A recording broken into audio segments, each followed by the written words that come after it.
As-tu déjà pris le temps de réfléchir à combien de fois tu as laissé la vie te porter? Combien de fois as-tu été prisonnier de tes propres excuses, de ta peur de l'échec ou du confort de ce que tu connais? Nous vivons à une époque où, bien que le monde nous demande de prendre le contrôle de nos vies, nous restons coincés dans un cycle de paralysie mentale, émotionnelle et physique. Nous croyons que ce sont les circonstances qui nous définissent, mais ce n'est pas le cas. La réalité est que c'est nous qui décidons comment réagir face à elles. La philosophie stoïcienne nous enseigne que la véritable liberté n'arrive que lorsque nous sommes capables d'assumer l'entière responsabilité de notre vie. Elle nous met au défi d'arrêter de blâmer les autres, les situations ou le destin, et de prendre les rênes avec une détermination totale. Il est temps d'arrêter d'attendre que les choses changent par magie. Il est temps d'arrêter de chercher des excuses pour ne pas avancer. Ce n'est pas un chemin facile, mais c'est le seul qui te mènera à une vie authentique, libre et puissante. Cette vidéo est conçue pour t'aider à te libérer des chaînes invisibles qui te retiennent, pour que tu laisses derrière toi ce qui te limite et que tu affrontes le monde avec une nouvelle mentalité, une mentalité stoïcienne. Ici, tu apprendras comment brûler la carte des excuses, marcher avec un but au milieu de l'incertitude et briser le silence de ta paralysie. Parce que ce qui te bloque ne sont pas les circonstances, ce qui te bloque, c'est toi-même. Il est temps d'arrêter de vivre en mode automatique et de commencer à agir de manière consciente. Il est temps de transformer ta vie de l'intérieur vers l'extérieur, avec la philosophie stoïcienne comme guide le plus clair et le plus percutant. Tu es sur le point de faire le premier pas vers une version de toi-même plus forte, plus sage et plus libre. 1. Brûle la carte des excuses. Imagine que tes excuses sont un vieux parchemin couvert de poussière, une carte froissée qui t'a promis des routes faciles vers le confort. Chaque fois que tu la déplies, tu trouves des sentiers dessinés qui te murmurent des mots doux. Tu ne peux pas, c'est trop difficile, demain peut-être. Ce parchemin te trahit. Il t'a gardé enfermé au même endroit, nourrissant ton immobilisme et ta peur. Aujourd'hui, il est temps de lui mettre le feu. Quand tu décides de brûler cette carte, il ne s'agit pas d'un acte symbolique léger. C'est une déclaration de guerre à tout ce qui te retient. Tes pensées paresseuses, ces voix internes qui se complaisent dans le doute et le conformisme, perdent leur force quand tu reconnais qu'elles n'ont plus leur place. La philosophie stoïcienne nous enseigne que notre plus grande chaîne est mentale. Tenir des justifications est comme porter un sac à dos plein de pierres. Chaque « mais » que tu prononces ajoute du poids et réduit ta capacité à avancer. La leçon ici est brutalement claire. Assume l'entière responsabilité de ta vie. Il n'y a pas de place pour pointer du doigt les circonstances extérieures ou le comportement des autres. Si quelque chose ne fonctionne pas, la question n'est pas « pourquoi moi ?», c'est « qu'est-ce que je fais pour perpétuer ce problème ?» Lâcher la carte des excuses n'implique pas d'ignorer les difficultés réelles, mais de reconnaître que le seul vrai contrôle réside dans ta réaction. C'est la base du stoïcisme. Tu ne contrôles pas le vent, mais tu ajustes les voiles. Pratiquer ce principe au quotidien signifie affronter l'inconfort sans reculer. Si ton projet avance à pas de tortue et que tu préfères Netflix, demande-toi si cette distraction est ton allié ou ton bourreau. Quand tu te livres à la répétition de la même phrase défaitiste « je n'ai pas le temps », démonte cet argument, divise tes heures, priorise et fais en sorte que chaque minute compte. N'accepte pas de demi-vérité. « Je travaille beaucoup » n'est pas une excuse. C'est une condition qui exige de la discipline. L'agressivité à ce stade n'est pas une crise de colère, mais une ferme conviction que tu mérites plus. Ta vie exige d'agir avec force. Si une habitude te nuit, manger compulsivement, procrastiner, te plaindre sans chercher de solution, prends conscience de ce schéma et expulse-le. Comme un chirurgien qui élimine un tissu malade, tu dois extirper les excuses pour que l'énergie positive puisse circuler. Ne laisse pas ton esprit devenir un chat de réclamation. Transforme-le en un atelier de solutions. Chaque matin, pose-toi un petit défi mais stimulant. Présente-toi avec un objectif concret et sans mais. Aujourd'hui, je vais écrire ce rapport sans me distraire, ou je vais organiser mon espace de travail avant de regarder mon téléphone. Si tu échoues, rappelle-toi-le durement et relève-toi immédiatement. L'autocompassion ne fait qu'étendre la prison de tes excuses. Le stoïcisme propose que l'erreur fait partie du processus, mais rester à se lamenter, c'est la perpétuer. En brûlant la carte des excuses, tu crées un espace blanc pour tracer ton propre chemin, un chemin fondé sur l'action constante et la conviction que tu es responsable de chaque pas. N'attends pas la permission, ne cherche pas de justification. La vraie liberté ne s'obtient que lorsque tu cesses de te réfugier derrière des arguments faibles. Cette première étape est la plus crue et la plus puissante. Elle exige du courage, admet ton rôle dans l'impasse et te pousse à reprendre le contrôle. À la fin, tu découvriras que sans ce vieux parchemin usé et déchiré, il n'y a plus de route tracée qui te mène à l'échec. Il ne reste que le terrain ouvert, prêt pour que tu le conquières, sans excuse, avec détermination et l'esprit stoïcien bien haut. Marche même si le chemin n'est pas clair. Marcher dans le brouillard est l'un des actes les plus courageux que tu peux faire. Quand le paysage est couvert, quand il n'y a pas de signes, ni de raccourcis, ni de chemin balisé, tout en toi veut rester immobile. Ton esprit cherche des certitudes, des directions claires, des garanties de succès. Mais la vie n'offre pas cela. Le brouillard représente cette partie de l'existence où tu ne sais pas quoi faire, tu ne sais pas comment les choses vont se passer, tu ne sais pas si tu vas dans la bonne direction. Et pourtant, il y a quelque chose que le stoïcisme crie avec force à ce moment-là. Continue d'avancer. Parce que si tu t'arrêtes pour attendre que le brouillard se dissipe complètement, tu peux rester immobile toute ta vie. La clarté n'arrive pas avant l'action, elle arrive après. Le mouvement génère la direction. Chaque pas que tu fais, aussi petit soit-il, dégage un peu plus le chemin. Il ne s'agit pas de savoir exactement où tu vas, mais de marcher avec intention, de ne pas te trahir en restant immobile par peur. La peur n'est pas un signal d'arrêt, c'est un signal que tu franchis le seuil vers l'inconnu et c'est précisément ce dont tu as besoin. Les stoïciens comprenaient que la vie est faite d'incertitudes. Épictète disait que nous ne devrions pas nous inquiéter de ce que nous ne pouvons pas contrôler, mais de la façon dont nous y répondons. Tu ne peux pas contrôler si tout se passera bien, mais tu peux choisir d'agir quand même. Au lieu de construire des châteaux d'anxiété dans ton esprit, tu peux te concentrer sur le prochain pas. Juste un, puis un autre. Tu n'as pas besoin d'avoir la carte entière pour te déplacer. Tu as juste besoin de la décision d'avancer sans dépendre de la certitude absolue. Beaucoup sont paralysés en attendant le moment parfait. Ils attendent d'avoir tout sous contrôle, toutes les réponses, la motivation suffisante, la validation externe. Mais ce moment n'existe pas. Le perfectionnisme est l'excuse déguisée en vertu. Si tu attends d'avoir tout clair, tu resteras au même point pendant des années. Le chemin n'apparaît que lorsque tu bouges. C'est dans le mouvement que la direction se clarifie, que tes compétences grandissent, que ta véritable force s'éveille. Appliquer cela dans la vie quotidienne ne signifie pas agir sans réfléchir, mais ne pas laisser le doute devenir paralysie. Si tu ne sais pas par où commencer, commence par ce que tu as devant toi. Si tu ne sais pas quelle décision prendre, choisis celle qui te sort de la zone de confort. Parce que rester dans le connu par peur de l'inconnu est une façon subtile de te trahir. La stagnation est aussi un choix, et souvent le pire. Marcher dans le brouillard nécessite du courage, pas de la perfection. Il nécessite de la volonté, pas des garanties. Ce n'est pas un acte de foi aveugle, mais une démonstration de force intérieure.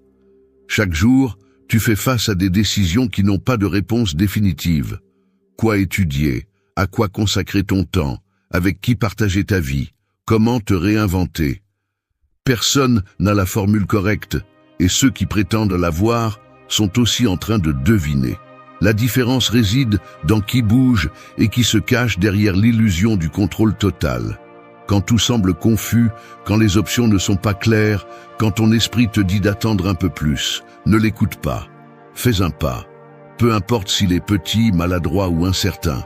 Un pas incertain est beaucoup plus précieux qu'une décision reportée éternellement.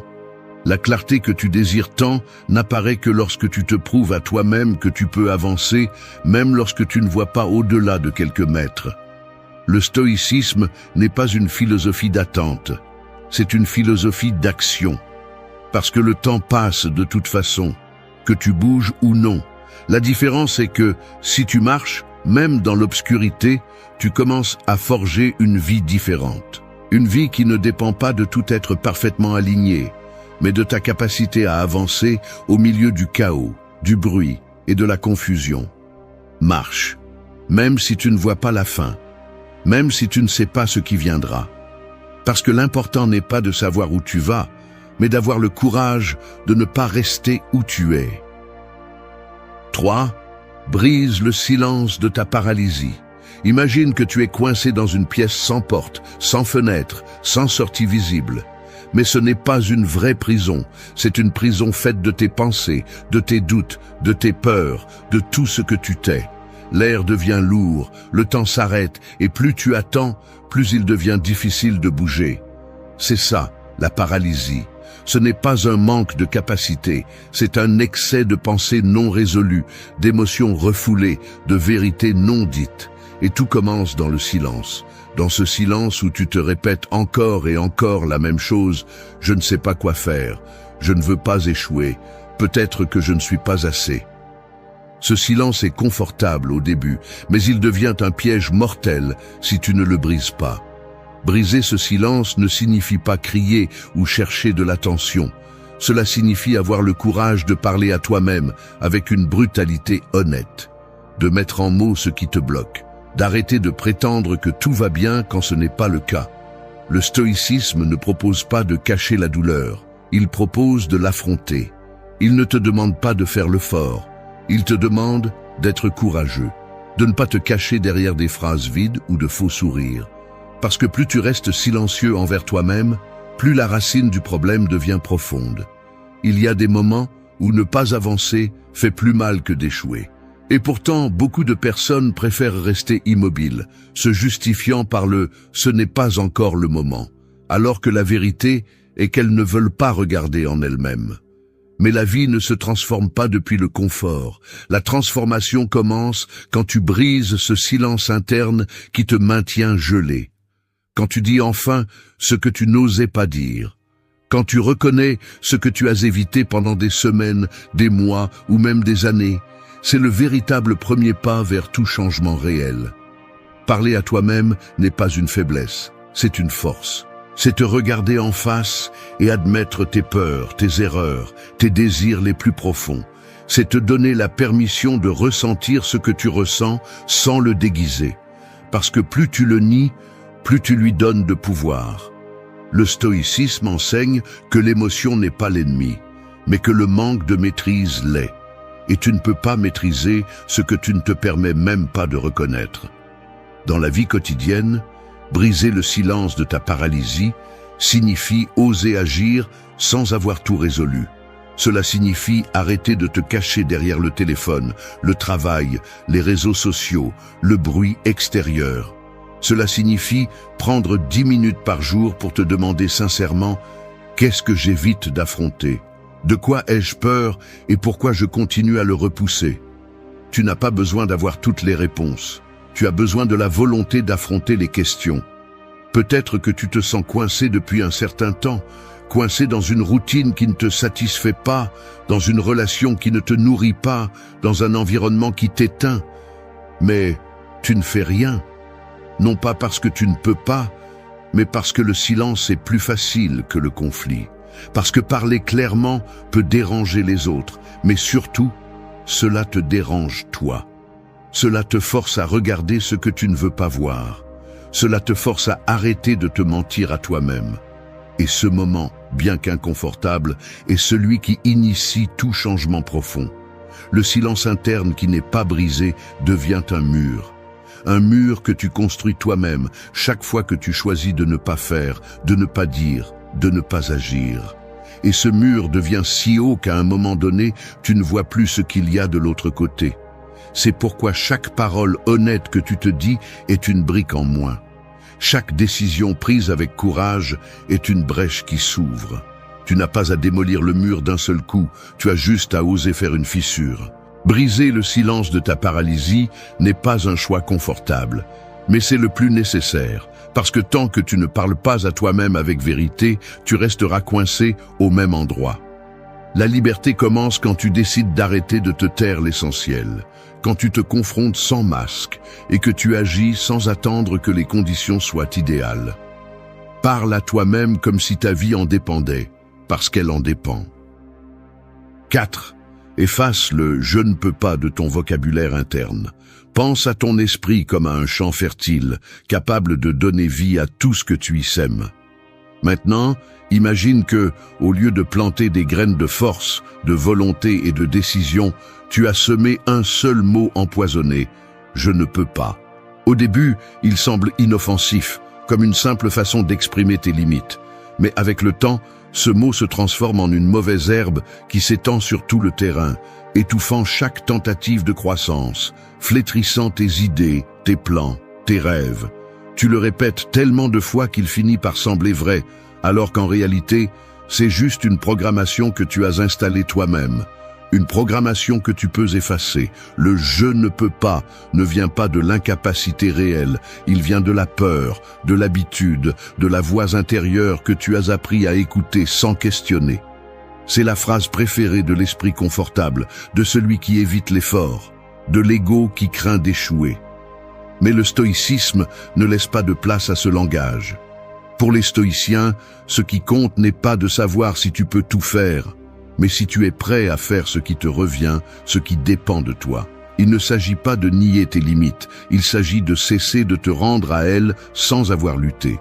Et cela commence par le langage que tu utilises, surtout celui que tu utilises avec toi-même.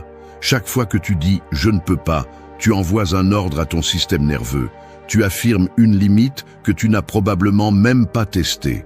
C'est comme vivre à l'intérieur d'une cage dont la porte a toujours été ouverte, mais tu ne t'approches même pas pour le vérifier.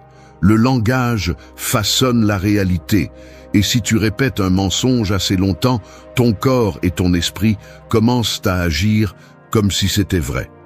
Le stoïcisme t'appelle à avoir le contrôle sur toi-même, et ce contrôle commence par les mots que tu choisis chaque jour. Effacer le « je ne peux pas » signifie le remplacer par des affirmations qui te poussent au lieu de te freiner. Il ne s'agit pas d'utiliser des phrases vides d'auto-assistance. Il s'agit de te parler comme une personne qui se respecte. Dire « je vais essayer, je vais chercher une façon, je vais m'améliorer » change déjà l'énergie avec laquelle tu affrontes les choses. Parce que si tu ne crois pas en toi, qui le fera? Si tu ne te donnes pas l'opportunité, personne ne te la donnera. Le monde ne s'arrête pas pour ton insécurité, alors tu as besoin de t'entraîner pour avancer même si tout tremble à l'intérieur. Dans la vie quotidienne, cela implique de petits actes de résistance face à ton ancienne façon de penser. Si tu te découvres en train d'éviter une situation avec un « je ne peux pas », arrête-toi, questionne-le, écris-le. Demande-toi si c'est une barrière réelle ou une excuse déguisée. Demande-toi si tu as déjà essayé avec toute ton énergie, ou si tu as simplement fait un effort superficiel en espérant confirmer ta propre croyance limitante. Changer ton langage interne n'est pas un exercice esthétique, c'est un outil de transformation profonde. Il se peut que dans le passé, tu aies échoué, que tu n'aies pas su comment agir, que d'autres t'aient convaincu que tu n'étais pas capable. Mais chaque jour, tu as la possibilité de réécrire ton récit. Personne ne naît avec la mentalité stoïcienne. Elle se construit, elle s'entraîne, elle se choisit. Et cela commence par quelque chose d'aussi simple et puissant que d'arrêter de dire « je ne peux pas » et de commencer à dire « je vais le faire », même si ce n'est pas facile, même si je ne suis pas prêt, même si je me trompe en cours de route. Supprimer le « je ne peux pas » ne signifie pas que tu vas toujours tout réussir. Cela signifie que tu arrêteras de te saboter avant même d'essayer. Cela signifie que tu te donnes l'opportunité de découvrir de quoi tu es réellement fait. Cela signifie que tu commences à vivre avec le courage de celui qui sait que le plus grand obstacle n'a jamais été à l'extérieur, mais à l'intérieur. Et si tu peux changer ta voix intérieure, tu peux tout changer. 5. Arrête de demander la permission d'exister. Imagine que tu es un feu allumé au milieu d'une pièce remplie de fumée. Ta lumière est là, ta chaleur est là, mais toute cette fumée représente les opinions, les critiques, les attentes des autres, tout ce qu'on t'a dit que tu devrais être ou ne pas être. Chaque fois que tu demandes la permission de bouger, de parler, de rêver, de te montrer tel que tu es, cette fumée devient plus dense, et toi, tu deviens plus petit. Le feu reste vivant, mais de plus en plus éteint par la peur de déranger, par le désir de s'intégrer, par ce besoin absurde de validation externe. Et il arrive un moment où tu ne peux plus respirer, non pas par manque d'oxygène, mais par excès d'autocensure. Vivre ainsi n'est pas vivre, c'est survivre en mode silencieux. Demander la permission d'exister est une habitude si courante que nous ne la remarquons même pas. Elle se déguise en prudence, en respect, en humilité. Mais en réalité, c'est une forme de reddition. Quand tu t'adaptes à ce que les autres attendent sans le remettre en question, tu abandonnes ta voix, ton jugement, ton pouvoir. Le stoïcisme t'apprend que la vie ne consiste pas à plaire à tout le monde, mais à vivre en cohérence avec tes valeurs, tes principes, ce que tu sais au fond de toi qui est juste pour toi. Tu n'es pas ici pour jouer un rôle secondaire dans l'histoire des autres.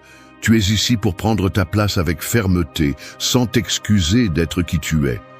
Beaucoup pensent qu'ils ont besoin de l'approbation des autres pour agir, comme si la valeur de leurs décisions dépendait des applaudissements extérieurs. Mais c'est le chemin le plus rapide vers une vie vide. Si tout ce que tu fais, tu le fais pour plaire, tu finis par te perdre. Et le plus grave, c'est que même quand tu obtiens cette approbation, elle n'est jamais suffisante. Il y a toujours quelqu'un que tu déçois, toujours une critique, toujours un regard qui juge. Alors, pourquoi continuer à livrer ta vie au jugement des autres? Pourquoi continuer à attendre qu'on te dise « oui, tu peux ». Au quotidien, arrêter de demander la permission d'exister signifie commencer à faire ce que tu sais que tu dois faire, même si cela ne plaît pas aux autres. Cela signifie poser des limites claires, même si cela dérange. Cela signifie défendre tes idées, même si personne ne t'applaudit. Cela signifie t'habiller comme tu le souhaites, parler avec ta vraie voix, prendre des décisions inconfortables mais authentiques. Et surtout, cela signifie arrêter de te justifier pour tout. Tu n'as pas besoin d'expliquer chaque chose que tu fais, tu n'es pas obligé de donner des excuses pour choisir ce qui te fait du bien. La liberté commence quand tu arrêtes de vivre avec la peur d'être rejeté. Quand tu comprends que ta valeur ne dépend pas d'être compris par tous. Que vivre avec dignité implique de marcher avec assurance, même si tu te retrouves seul. Le stoïcisme est une philosophie de force intérieure, d'identité ferme, non façonnée par la foule. Si tu attends que tout le monde t'approuve, tu te perdras dans une mer d'opinions qui ne seront jamais totalement en ta faveur. Chaque fois que tu te réprimes, que tu baisses la tête alors que tu voulais la lever, que tu te tais alors que tu voulais parler, tu dis au monde que ton existence a besoin de permission. Mais la vérité est qu'elle n'en a pas besoin. Personne n'a le droit de te dire comment vivre, qui aimer, quoi poursuivre ou en quoi croire. Le courage d'être toi-même est un acte de rébellion dans un monde qui veut constamment te mettre dans une case. Et si tu ne le fais pas, personne ne le fera pour toi. Arrêter de demander la permission d'exister n'est pas de l'arrogance, c'est de la responsabilité. C'est reconnaître que ta vie est à toi, que tes décisions t'appartiennent, que ton chemin n'a pas besoin d'être compris par tous pour être valable.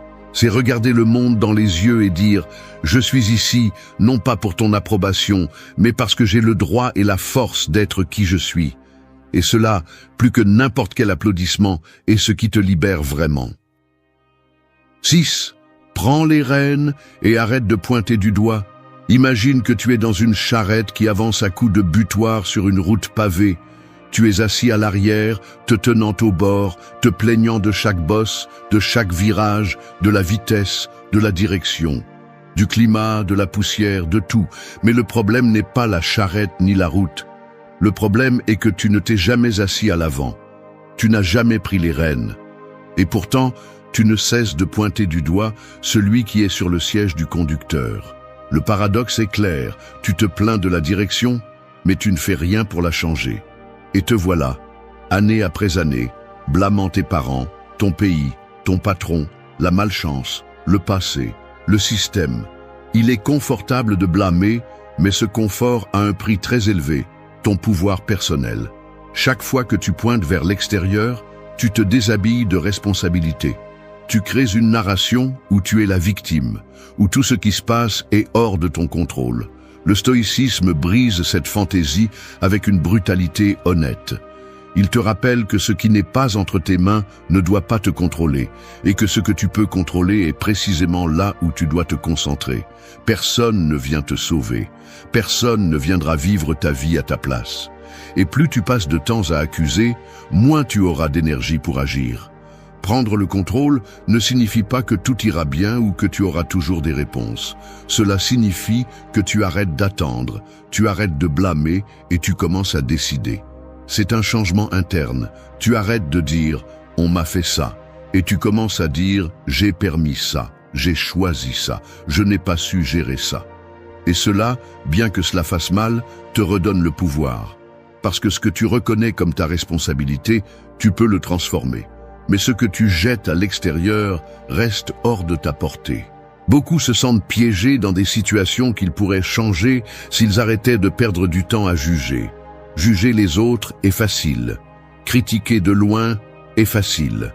Se lamenter de ce que l'on n'a pas est confortable. Mais toute cette énergie ne génère pas de résultat. Ce qui change la vie, c'est l'action. Et l'action vient de la clarté. Et la clarté arrive lorsque tu assumes, pas lorsque tu évites. Le plus dangereux dans le blâme est qu'il te convainc qu'il n'y a rien que tu puisses faire. Et si tu crois cela, tu es fini. Prendre les rênes, c'est arrêter d'attendre que les choses changent là-bas et commencer à changer toi-même. Peu importe si l'environnement est difficile, si les autres ne collaborent pas, si la situation est injuste. Ce que tu peux faire avec ce que tu as est beaucoup plus que ce que tu penses. Mais tu ne le verras pas tant que tu ne cesseras pas de regarder à l'extérieur en cherchant des coupables. Parce que plus tu passes de temps à pointer du doigt, moins tu avanceras. Et si tu n'avances pas, rien ne change. Dans la vie quotidienne, ce principe se reflète dans les petites décisions. Si tu n'es pas satisfait de ta santé, ne blâme pas le stress ou le manque de temps, change tes habitudes. Si ton travail ne te satisfait pas, ne blâme pas ton patron, cherche à te former ou à changer de cap. Si tes relations sont un chaos, ne te concentre pas sur ce que l'autre ne fait pas, examine ce que tu permets, ce que tu répètes. Le contrôle n'est pas total, mais il est suffisant pour transformer ta vie si tu le prends au sérieux. Le stoïcisme ne repose pas sur la passivité. Il repose sur l'action consciente, sur le fait de ne pas perdre d'énergie émotionnelle dans ce qui ne dépend pas de toi, sur le fait de ne pas donner ton pouvoir à des personnes ou à des événements qui ne le méritent pas. Prendre les rênes, c'est revenir au centre, au seul endroit où tu peux construire quelque chose de réel. Et c'est une décision quotidienne, pas un moment magique. Chaque jour, tu choisis, tu te plains ou tu agis, tu blâmes ou tu corriges, tu pointes du doigt ou tu diriges. Arrêter de pointer du doigt, c'est arrêter de te cacher. Parce que chaque fois que tu pointes un doigt vers l'extérieur, il y en a 3 qui pointent vers toi. Non pas pour te punir, mais pour te rappeler que la solution est là, en toi, dans tes décisions, dans tes réponses, dans ta volonté. Ce n'est que lorsque tu comprends cela, lorsque tu arrêtes de fuir toi-même, que tu peux vraiment commencer à changer. Et c'est là, dans cet instant brut et honnête, que commence ta liberté. 7. Démolir la prison de votre propre récit. Il y a ceux qui vivent dans une histoire qu'ils ont eux-mêmes écrite, une histoire qu'ils répètent comme un scénario appris dont ils ne peuvent plus sortir. C'est comme marcher dans les couloirs d'un vieux manoir construit avec des souvenirs déformés, des croyances héritées et des blessures non résolues. Chaque pièce a une pancarte clouée avec des phrases comme « J'échoue toujours »,« Personne ne me comprend »,« Je ne suis pas assez ». Il n'y a pas de verrou ni de mur réel, mais il y a une force invisible qui retient, le récit que tu te racontes tous les jours. Ce récit a une forme, un poids, une odeur. Il est confortable, familier. Et c'est pourquoi il est si difficile de l'abandonner. Mais si tu ne le détruis pas, tu ne pourras pas construire quelque chose de nouveau. Le récit personnel est une construction puissante. Ce que tu dis de toi, ce que tu crois de ton passé, de tes capacités, de ton destin, devient la structure à partir de laquelle tu interprètes tout. Si ton histoire est écrite depuis la défaite, tout succès sera suspect. Si elle est écrite depuis le rejet, toute affection semblera temporaire. Si elle est écrite depuis la victime, tout défi semblera une injustice. Le problème n'est pas ce qui s'est passé, mais la version que tu as conservée de cela. Et si cette version t'enferme, alors tu dois la démolir, sans excuse ni attachement. Le stoïcisme ne nie pas la douleur, ni n'ignore le passé. Ce qu'il fait, c'est le mettre à sa place. Tu n'es pas ce qui t'est arrivé. Tu n'es pas ce que quelqu'un t'a dit. Tu n'es pas le résultat des erreurs des autres. Tu es ce que tu choisis de faire avec cela. Tu es l'architecte de l'interprétation que tu décides de soutenir. Et si cette interprétation te limite, si elle te remplit de peur ou d'auto-apitoiement, alors tu dois la lâcher comme celui qui lâche une pierre qu'il a portée trop longtemps sans s'en rendre compte. Tu ne peux pas avancer si tu portes le poids d'une histoire qui ne te représente pas. Rompre avec ton vieux récit ne signifie pas tout oublier, cela signifie réécrire à partir de la vérité. À partir de ce que tu as appris, de ce que tu comprends maintenant, de la force que tu as, mais que tu as enterrée sous des couches d'autodéfinition toxique. Parfois, la seule raison pour laquelle tu ne changes pas est que tu ne te donnes pas la permission d'être quelqu'un d'autre que celui que tu étais. Parce que tu t'es tellement identifié à ton histoire que tu ne sais pas qui tu es sans elle. Mais c'est là que commence la liberté, quand tu décides d'être auteur plutôt que répétiteur. Au quotidien, cela signifie arrêter de dire des phrases qui te limitent. Des phrases comme « j'ai toujours été comme ça »,« je ne suis pas fait pour ça »,« je suis très insécurisé ». Ces mots sont de la boue qui renforce les murs de ta prison. Changer le récit implique de te parler d'un autre endroit. Dire « j'apprends », cela me met au défi, mais je peux y faire face. Je peux construire quelque chose de différent. Ce n'est pas de l'auto-tromperie, c'est une décision. Parce que si tu attends que le monde te sorte de ton histoire, tu continueras à la répéter jusqu'à la fin. Beaucoup ont peur d'abandonner leur vieux récit parce qu'il contient des justifications, des excuses qui donnent un sens à la stagnation. Si tu te définis comme quelqu'un qui a été blessé, alors tu peux justifier de ne pas faire confiance. Si tu te définis comme quelqu'un qui échoue toujours, alors tu ne prends pas de risque. Mais tout cela a un coût. Et ce coût est ton évolution. Le récit confortable est la plus grande prison que tu peux habiter. Seul toi a la clé pour sortir. Le démolir fait mal. Il faut observer avec crudité, remettre en question ce que tu as toujours pris pour acquis, détruire des parties de toi qui ne te servent plus. Mais c'est aussi l'acte le plus puissant que tu peux faire pour toi-même. Parce qu'en dehors de cette prison, il n'y a pas de garantie, mais il y a des possibilités. Il y a de l'espace, il y a de l'air, et surtout, il y a la vérité. Ne continue pas à vivre dans un récit qui ne ressemble plus à ce que tu peux devenir. Lâche-le, change-le, démolis-le, et commence à en écrire un nouveau où tu n'es pas prisonnier, mais protagoniste. 8. Sors des endroits où ton âme s'éteint. Il y a des espaces qui n'ont pas de chaînes ni de barreaux, mais qui t'éteignent quand même de l'intérieur.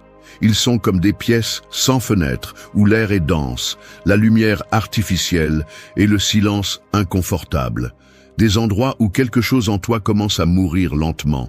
La motivation, la joie, la créativité, l'espoir. Ce n'est pas toujours un lieu physique. Parfois, c'est une relation, une routine, une habitude, un environnement où tu dois constamment cacher des parties de toi, où tu fais semblant d'aller bien, où tu te contentes parce que il n'y a pas d'autre option. Mais il y en a une. Il y en a toujours une. L'âme ne crie pas, mais elle chuchote. Et quand elle s'éteint, tu le sais. Tu le sens dans la lourdeur avec laquelle tu te lèves, dans l'anxiété que tu ne comprends pas, dans la déconnexion que tu traînes chaque jour. Le stoïcisme ne te demande pas de te résigner. Il te demande d'agir avec vertu, avec courage, et parfois, cela signifie partir, t'éloigner, fermer des cycles, laisser derrière toi ce qui, bien que familier, te limite. Parce que tu ne peux pas fleurir en terre stérile, tu ne peux pas grandir si tout autour de toi te demande de te réduire. Partir n'est pas fuir, c'est te choisir. C'est écouter ce que tu ressens sans filtre et le respecter. Tu n'as pas besoin que tout soit pourri pour partir, il suffit de savoir que tu n'es plus toi-même là-bas. Personne ne peut t'obliger à rester là où tu ne grandis pas, sauf toi-même. Si le lieu, la personne ou l'habitude t'éteignent, n'insiste pas. Tu n'as qu'une seule vie. Et chaque jour que tu passes au mauvais endroit est un jour qui ne revient pas. Tu n'as pas besoin d'une excuse. Juste le courage de protéger ton feu intérieur. Et quand tu pars, quand tu lâches enfin, quelque chose en toi s'allume à nouveau. C'est ça le véritable chez-soi, n'importe quel endroit où ton âme respire. Il y a des incendies que personne ne voit, ils te brûlent de l'intérieur. Mais à l'extérieur tu souris, tu travailles, tu accomplis, tu survis. Et un jour, sans que personne ne le remarque, tu te rends compte que tu ne vis pas. Tu répètes une routine vide, laissant ton vrai moi se rouiller en silence. Ce n'est pas du drame, c'est réel. Et si cela te fait mal de l'entendre, c'est peut-être parce que tu le savais déjà. Ce n'est pas l'un de ces discours qui te disent que tout ira bien, pendant que le monde s'effondre autour de toi. Non, c'est un appel à se réveiller, à rompre avec le confort qui tue ton esprit, à arrêter de demander la permission d'exister. Parce que si tu attends que la vie te donne un signe pour changer, c'est celui-ci. Mais il ne sera pas beau, ni doux, ni facile. Se transformer n'est pas se mettre un nouveau masque, c'est arracher les anciens. C'est regarder en face tes excuses, tes habitudes, tes pensées les plus lâches, et décider que ça suffit, que tu ne vas plus être ta propre prison, que tu vas construire de la force, de la concentration, de la paix et du but, là où c'est le plus difficile, de l'intérieur. Ce que tu vas entendre, ce sont 8 leçons stoïciennes, mais pas en langage philosophique abstrait. Je te parle de la rue, du quotidien, de là où l'on vit avec peur, avec des doutes, avec de la colère. Tu vas comprendre comment changer ta structure mentale à partir de la psychologie, comment reformuler tes schémas à partir des neurosciences et comment te tenir debout face à la vie à partir de la philosophie. Mais attention, ce n'est pas une belle inspiration du dimanche. C'est un coup sec de réalité, parce que tu n'es pas né pour survivre éteint. Tu es né pour allumer quelque chose dans le monde, et cela commence par toi. 1. Romps avec tout ce qui éteint ton feu intérieur.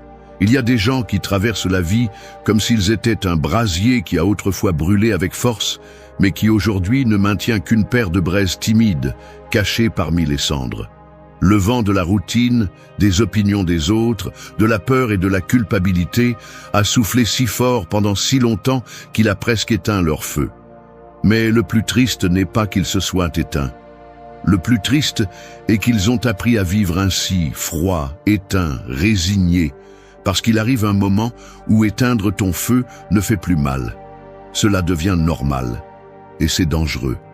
Rompre avec ce qui t'éteint n'est pas seulement t'éloigner des personnes négatives ou quitter un travail que tu détestes. C'est beaucoup plus profond. C'est prendre une décision inconfortable et violente. Revenir à toi. Revenir à ce qui brûle à l'intérieur, à ce qui donne du sens, à ce qui te fait te sentir vivant même si personne d'autre ne le comprend. Et pour cela, tu as besoin de courage. Parce que parfois, ce qui t'éteint le plus n'est pas l'environnement, c'est toi-même, avec tes excuses, tes attachements, ta peur de déranger ou d'échouer. C'est pourquoi le stoïcisme ne te dit pas d'attendre que le monde change. Il te dit d'être toi qui choisis de brûler, même s'il fait froid dehors. Du point de vue de la psychologie, on sait que ce qui n'est pas exprimé est réprimé.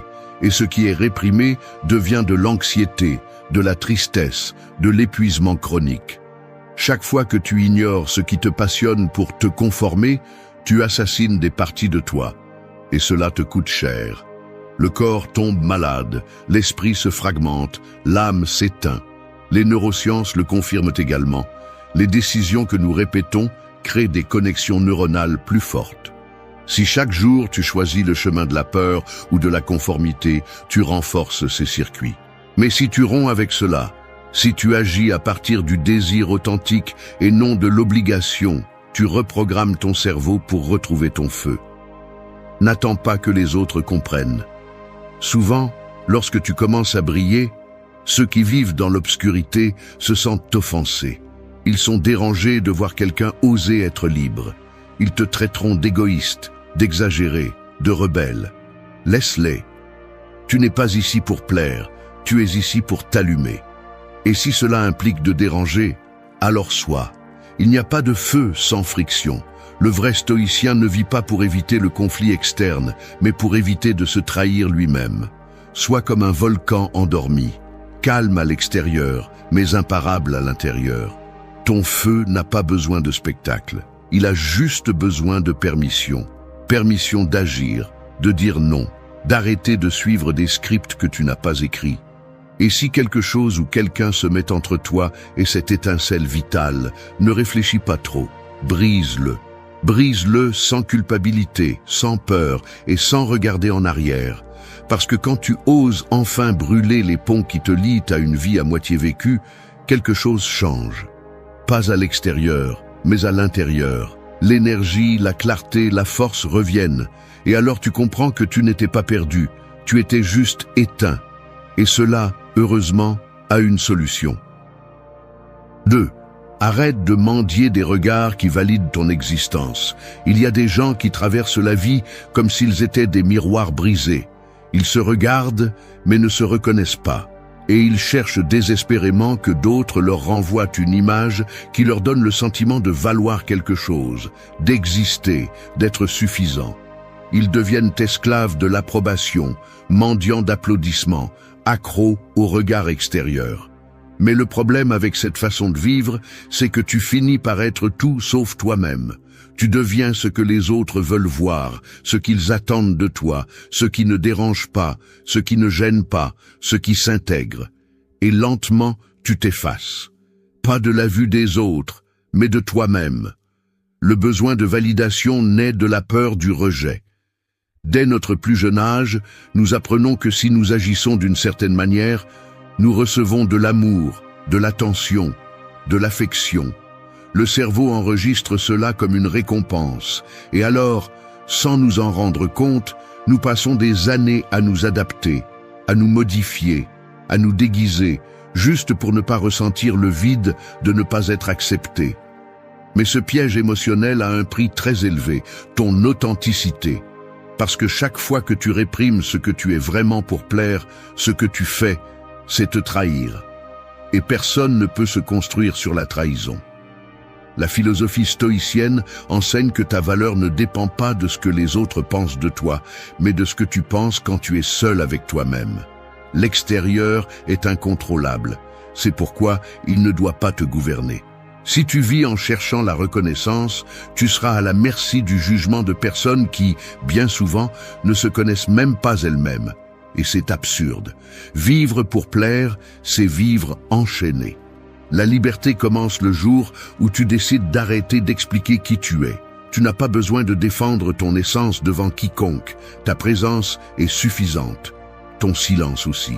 Du point de vue de la psychologie, on sait que l'attachement à la validation externe est profondément lié à une faible estime de soi. Tu ne fais pas confiance à ce que tu es, alors tu as besoin que les autres te le confirment.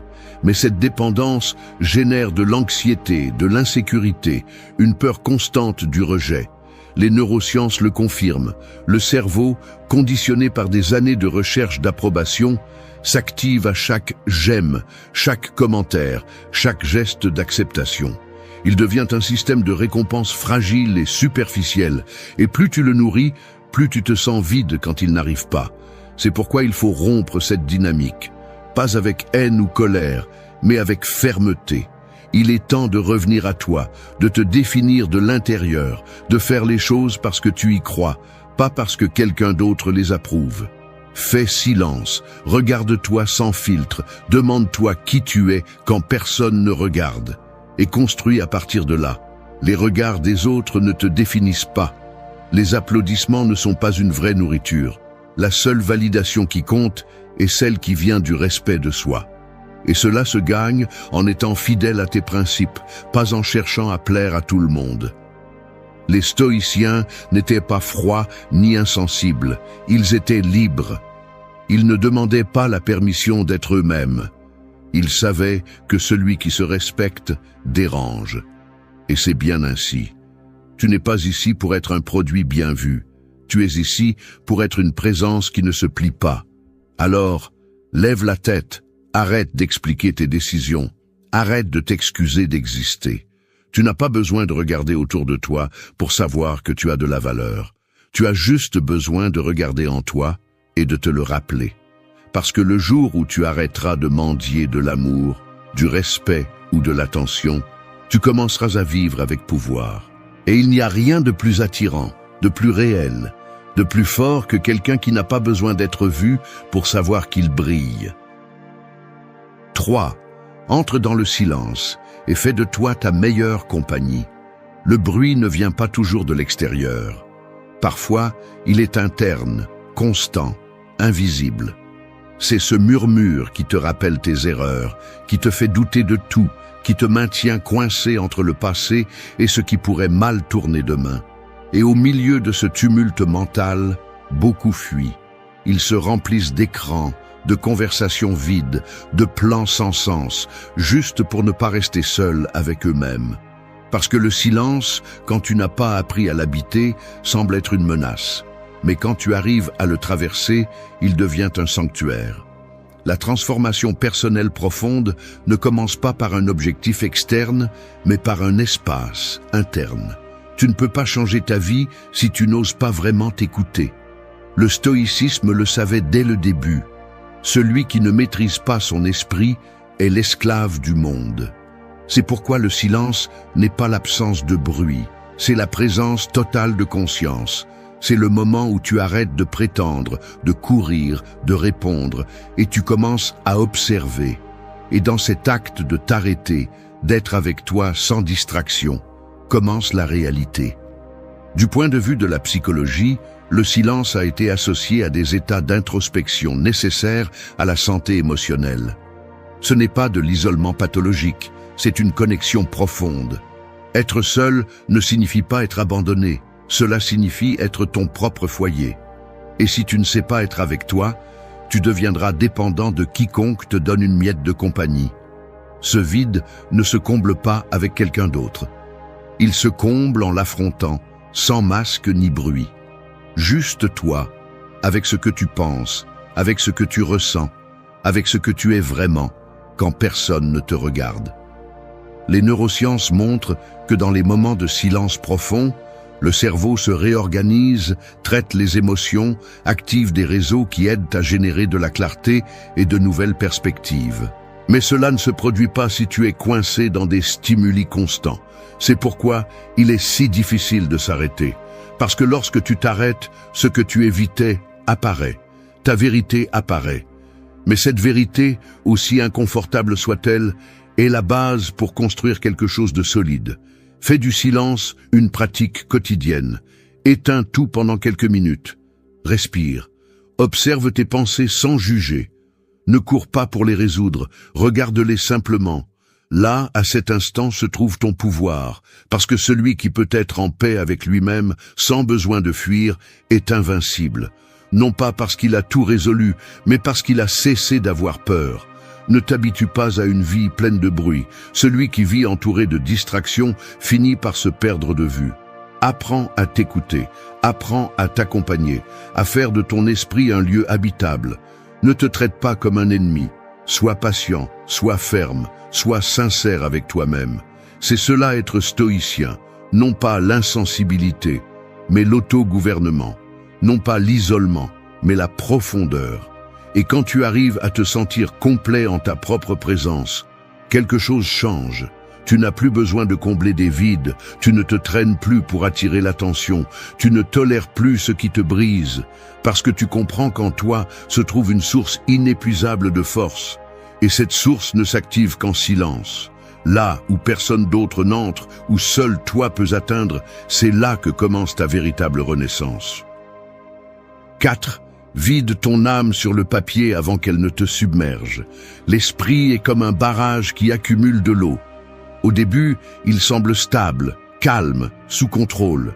Mais avec le temps, les émotions refoulées, les pensées non exprimées, les culpabilités que tu traînes et les peurs que tu n'affrontes pas commencent à s'infiltrer par les fissures.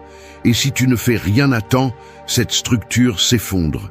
Pas d'un coup, mais en silence. D'abord, elle te fatigue, puis elle te brouille, ensuite elle te rend malade. Et quand enfin elle explose, il est déjà trop tard. Ce qui aurait pu sortir en mots finit par sortir en anxiété, en insomnie, en tristesse sans raison. C'est pourquoi il faut apprendre à vider, pas avec des cris ni avec de la violence, mais avec quelque chose de plus simple et de plus puissant. Écrire.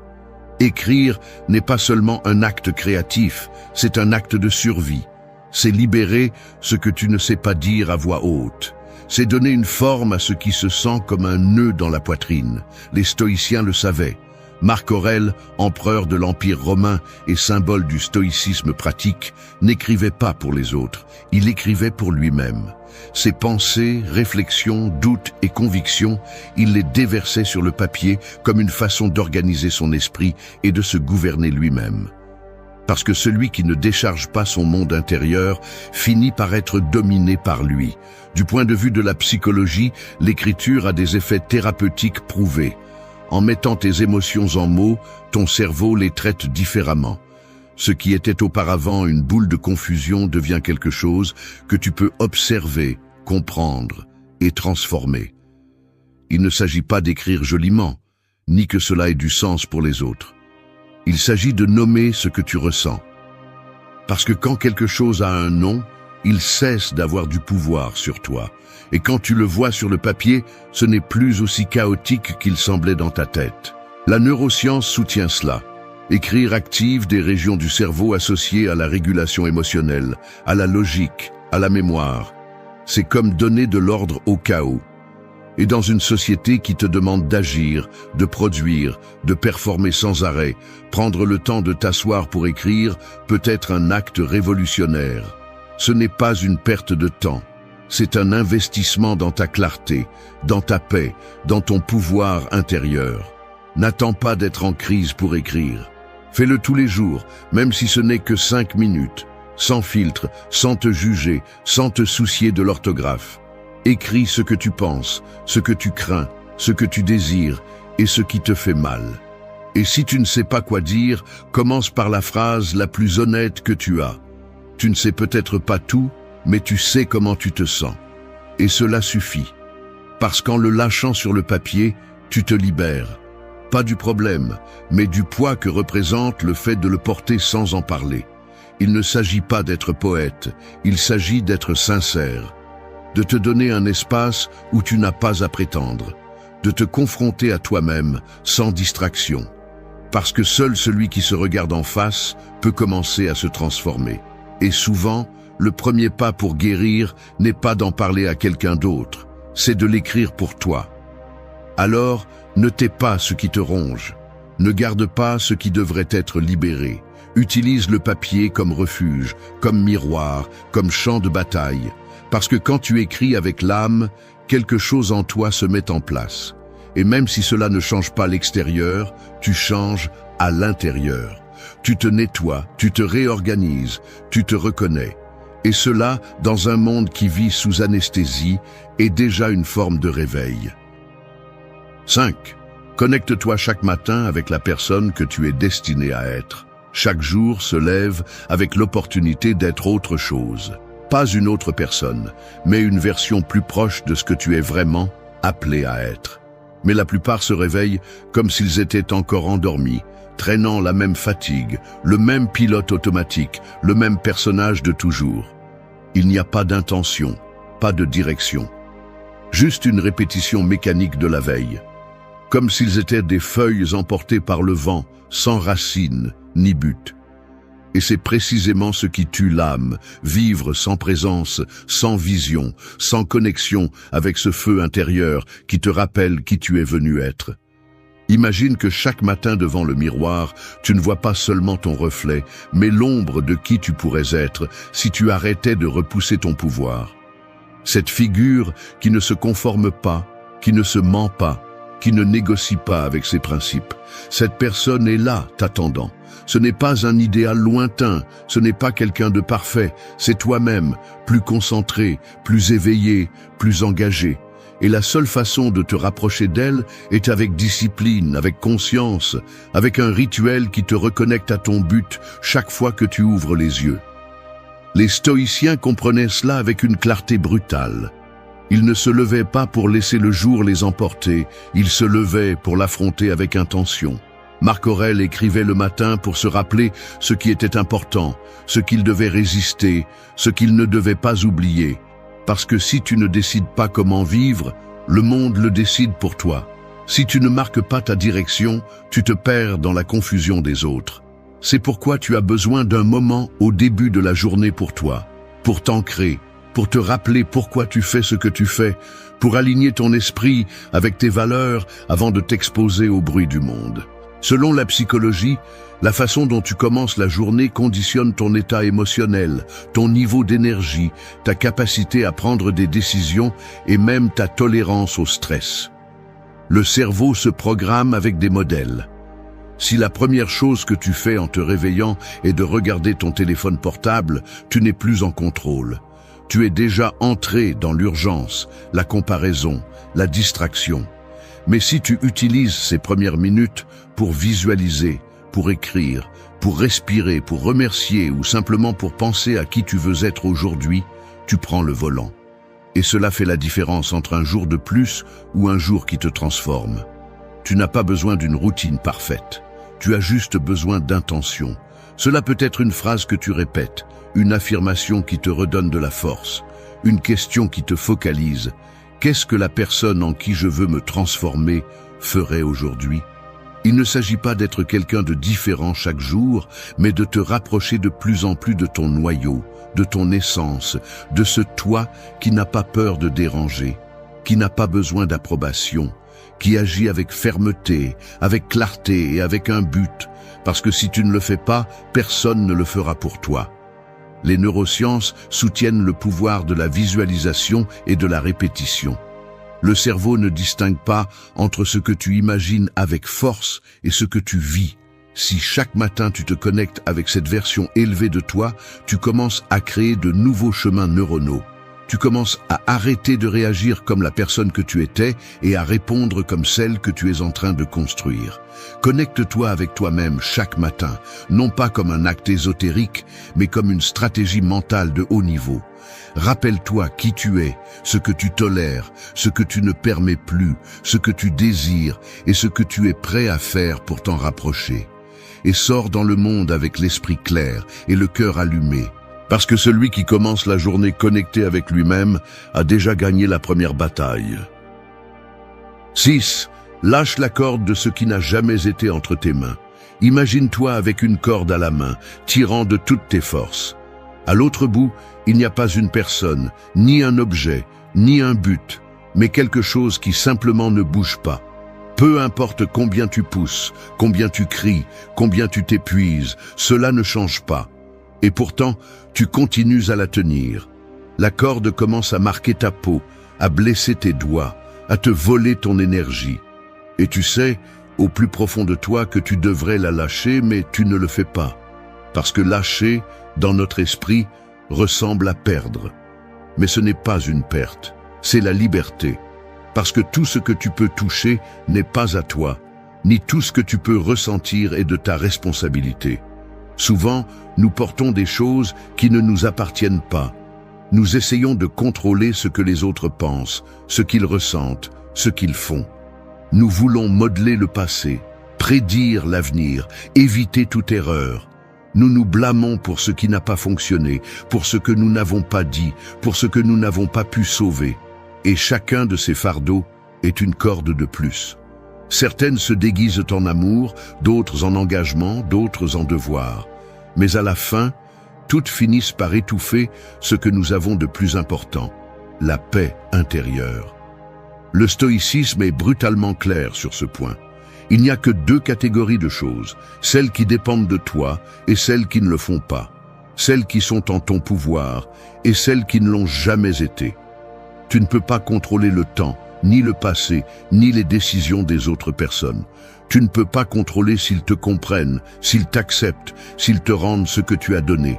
Ce que tu peux contrôler, c'est ta réaction, ton attitude, ton comportement, ta discipline, ton but. Le reste est de l'air, et vivre en essayant de capturer l'air ne te laisse que fatigué et vide. Du point de vue de la psychologie, ce besoin de contrôle vient souvent de la peur. Peur de l'abandon, de l'échec, de répéter une histoire. Alors nous serrons plus fort, comme si serrer changeait quelque chose. Mais plus nous contrôlons, moins nous vivons. L'anxiété grandit, le corps se tend, l'esprit se ferme. Les neurosciences démontrent que vivre dans cet état d'hyper-contrôle active constamment la réponse au stress. Et cela détruit ta clarté, ta santé, ta capacité à profiter de l'instant. Lâche, non pas comme un acte de faiblesse, mais de force. Lâche le besoin d'expliquer tout, de résoudre tout, de porter tout. Lâche l'idée que si tu essaies plus, tu vas le réparer. Il y a des batailles qui ne se gagnent pas en luttant, elles se gagnent en s'éloignant, parce qu'il y a des choses qui simplement ne sont pas faites pour toi, et cela ne signifie pas que tu as échoué. Cela signifie que tu as compris. Et quand tu comprends, tu n'insistes plus. Il ne s'agit pas de te rendre, il s'agit de libérer, de comprendre que ton énergie est limitée et que la dépenser sur ce que tu ne peux pas contrôler est une forme lente d'autodestruction. Le véritable pouvoir réside dans le fait de savoir quand insister et quand se retirer, quand parler et quand se taire, quand pousser et quand lâcher. Et cela ne s'apprend que lorsque tu es prêt à t'observer avec honnêteté. Celui qui lâche n'oublie pas, ne nie pas, ne s'efface pas. Il accepte simplement que son chemin ne peut pas dépendre de ce qu'il ne peut pas contrôler. Et à partir de là, il prend des décisions plus fermes, plus claires, plus alignées avec qui il veut être. Parce que lâcher n'est pas la fin. C'est le début d'un nouvel espace, un où tu peux enfin respirer sans la corde au cou, un où tu arrêtes de vivre pour contrôler et commences à vivre pour grandir. 7. Choisis de voir la lumière, même quand il n'y a que des ombres. Marcher dans un tunnel sombre ne signifie pas qu'il n'y a pas de sortie. Seulement que, d'où tu te trouves, tu ne peux pas encore la voir. Le problème est que beaucoup de gens restent là, au milieu de l'obscurité, convaincus que c'est leur nouvelle réalité, que la lumière était un souvenir, que ce qu'ils ont ressenti autrefois ne reviendra plus. Alors ils s'assoient, s'éteignent de l'intérieur, se résignent. Ce qu'ils ne comprennent pas, c'est que l'obscurité n'est pas l'ennemi, c'est le décor parfait pour allumer sa propre lumière. Quand il n'y a plus que des ombres, c'est là que ta clarté est le plus nécessaire. Et ce choix, bien qu'il soit difficile, est toujours entre tes mains. Le stoïcisme ne te demande pas d'ignorer la douleur ou de te tromper en disant que tout va bien. Il te demande d'être courageux, de regarder la souffrance en face et de ne pas en devenir la victime, de ne pas laisser l'obscurité extérieure détruire ton monde intérieur. Parce que tout ce qui se passe à l'extérieur est circonstanciel, mais ce que tu en fais est une question de caractère. Et le caractère ne se forge pas dans les jours faciles, mais dans les moments où personne ne viendra te sauver et où tu dois décider si tu coules ou si tu restes debout. Du point de vue de la psychologie, on sait que le biais de négativité est réel. Le cerveau humain est programmé pour détecter les menaces, pour se concentrer sur le mal, pour se souvenir plus de la douleur que du plaisir. C'est un mécanisme de survie, mais si tu ne le contrôles pas, il te vole la capacité de voir les possibilités. Il te transforme en quelqu'un qui attend toujours le pire, qui anticipe l'échec, qui arrête d'essayer par peur de retomber. Et vivre ainsi n'est pas une protection, c'est une prison. Une prison que tu construis toi-même, avec chaque pensée défaitiste que tu décides de garder. La neuroscience le confirme. Tes pensées façonnent ta perception. Et ta perception détermine ton état émotionnel. Si tu choisis de voir seulement ce qui te manque, ce qui a mal tourné, ce qui n'a pas été accompli, tu créeras une réalité où il n'y a pas de place pour avancer. Mais si tu décides de concentrer ton esprit sur ce que tu peux encore construire, sur ce que tu as appris de la douleur, sur ce qui est encore entre tes mains, alors tu transformes l'obscurité en carburant. Non pas par naïveté, mais par intelligence émotionnelle. Parce que voir la lumière dans l'ombre n'est pas nier la réalité, c'est choisir de ne pas en être la victime. Voir la lumière, c'est se rappeler que tu es sorti de pires endroits. Que la douleur ne définit pas ton destin, elle révèle seulement ta force. Que tout a un cycle, même la souffrance. Que la douleur a une date d'expiration, mais pas ta capacité de résister. Choisir de voir la lumière, c'est se relever quand le corps est lourd, quand l'âme se fissure, quand personne d'autre ne semble te comprendre. C'est regarder le vide et te dire à toi-même que tu n'es pas allé aussi loin pour abandonner maintenant. Que même au milieu de tout, tu es toujours là. Et cela signifie que tu peux encore choisir. Tout le monde ne verra pas ce que tu vois. Certains seront pris dans leur propre obscurité et voudront t'entraîner. D'autres se moqueront de ton espoir ou l'appelleront déni. Laisse-les. Tu n'as pas besoin que les autres comprennent ta vision. Tu as juste besoin d'avoir le courage de la maintenir. Parce que celui qui apprend à voir la lumière dans l'ombre devient invincible. Il ne dépend plus du soleil pour s'éclairer. Il devient sa propre source. Alors peu importe combien il semble sombre maintenant. Respire, lève la tête et rappelle-toi qu'il y a quelque chose en toi qui ne peut pas s'éteindre. Parce que tant que tu continues à choisir de voir la lumière, tu continues à avancer. Et au moment le moins attendu, ce tunnel aura une sortie. Et tu seras là, plus fort, plus sage, plus éveillé. 8. Parle depuis l'âme, même si ta voix tremble. Les mots sont comme des couteaux rangés dans un fourreau de soie. Ils peuvent caresser ou couper, guérir ou détruire, éveiller ou s'endormir pour toujours dans la poitrine de celui qui se tait par peur. Et il y a des gens qui ont passé des années à taire leur vérité. Non pas parce qu'ils n'ont rien à dire, mais parce qu'ils ont appris à avaler la douleur, à déguiser la colère, à cacher l'amour, à réprimer l'inconfort. Ils deviennent experts en adaptation, en feinte, en intégration. Mais à l'intérieur, ce qui n'est pas dit accumule un poids qui finit par briser quelque chose. Et quand cela arrive, il ne s'agit plus d'une simple conversation en suspens, mais d'une identité fragmentée. Parler depuis l'âme n'est pas crier ni imposer. C'est avoir le courage de dire ce qui brûle à l'intérieur, même si ça ne sonne pas parfait, même si ça ne plaît pas, même si ça fait trembler la voix. Parce qu'il y a des choses qui, si elles ne sont pas dites, pourrissent. Elles se transforment en ressentiment, en anxiété, en auto-trahison. Et celui qui se trahit lui-même chaque fois qu'il tait ce qui compte, finit par se sentir invisible même dans sa propre vie. Le stoïcisme enseigne à parler avec intention, non avec impulsion. À choisir les mots depuis la raison, mais sans amputer l'émotion. Parce qu'il ne s'agit pas de parler tout le temps, mais de parler quand c'est nécessaire, et de dire ce qui est vrai, même si ça dérange.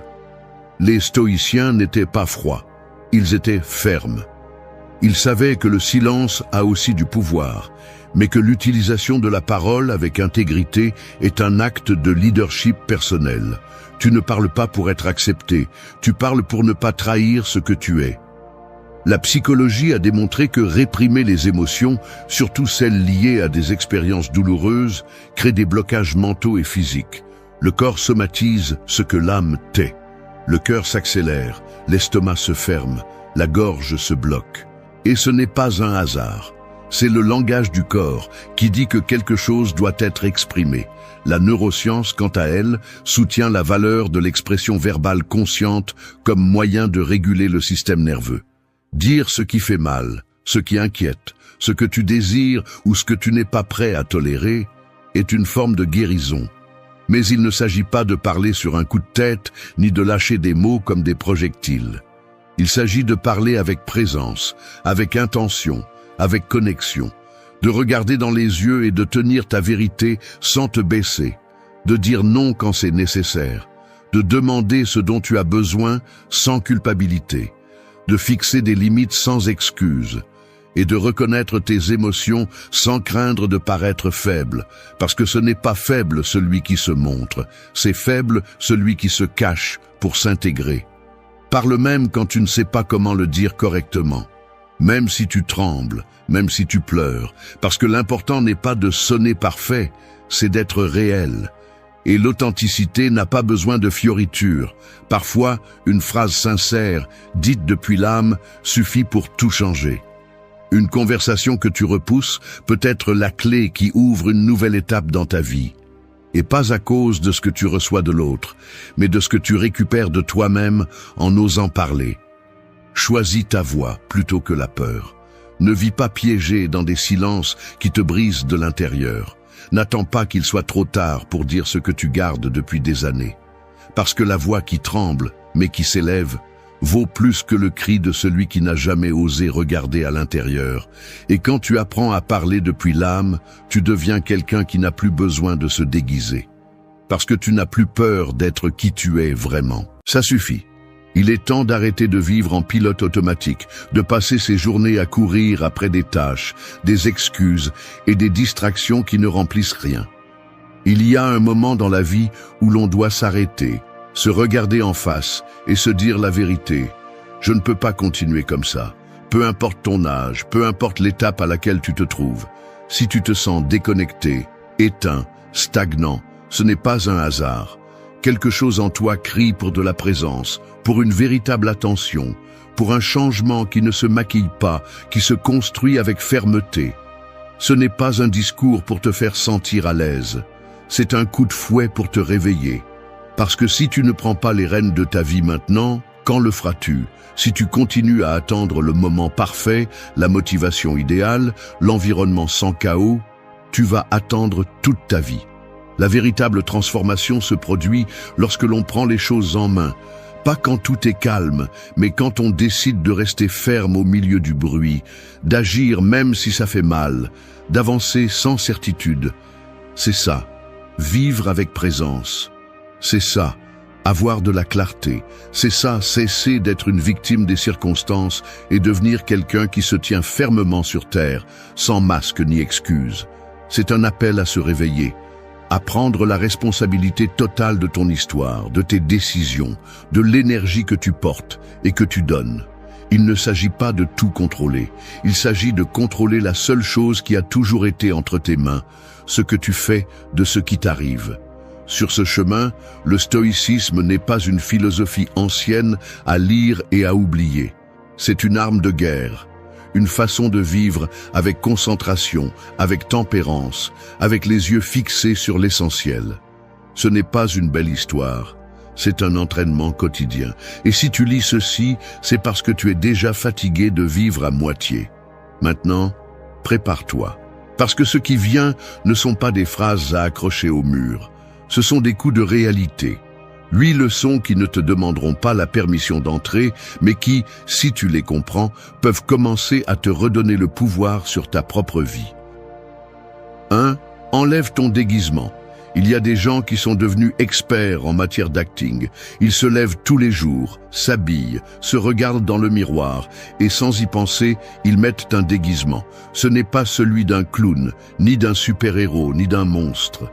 C'est un déguisement beaucoup plus courant et beaucoup plus dangereux, celui de celui qui va bien, de celui qui ne ressent rien, de celui qui sourit pour ne pas déranger, de celui qui dit ce qu'on attend de lui-même s'il est en train de s'effondrer à l'intérieur.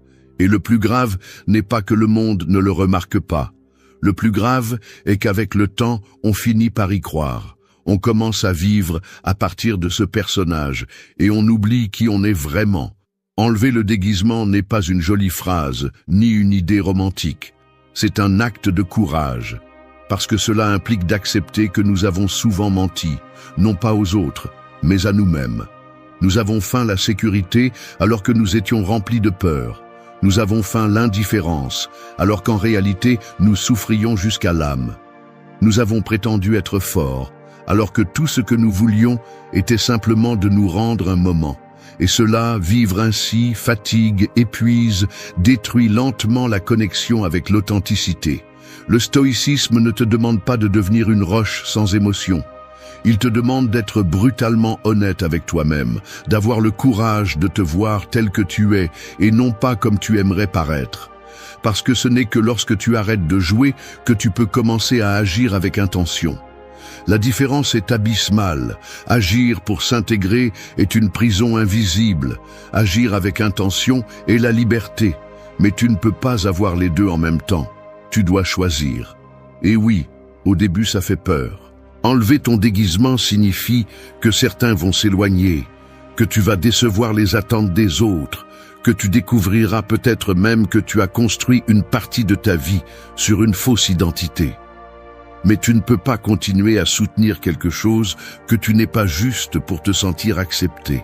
Parce que cela te brise, cela te rend dépendant, cela te rend prisonnier d'une image qui ne te représente pas et qui ne te donnera jamais la paix. Il ne s'agit pas non plus de te dénuder émotionnellement devant tout le monde. Non. Il ne s'agit pas de crier tes vérités à tous les vents. Il s'agit d'avoir une clarté interne, de savoir qui tu es, ce que tu ressens, ce dont tu as besoin, ce qui te fait mal, ce qui te met en colère, ce qui te motive. Parce que ce n'est qu'ainsi que tu peux prendre des décisions à partir de ton centre et non pas de la confusion. Ce n'est qu'ainsi que tu peux construire des relations réelles, des limites saines, des objectifs qui en valent la peine.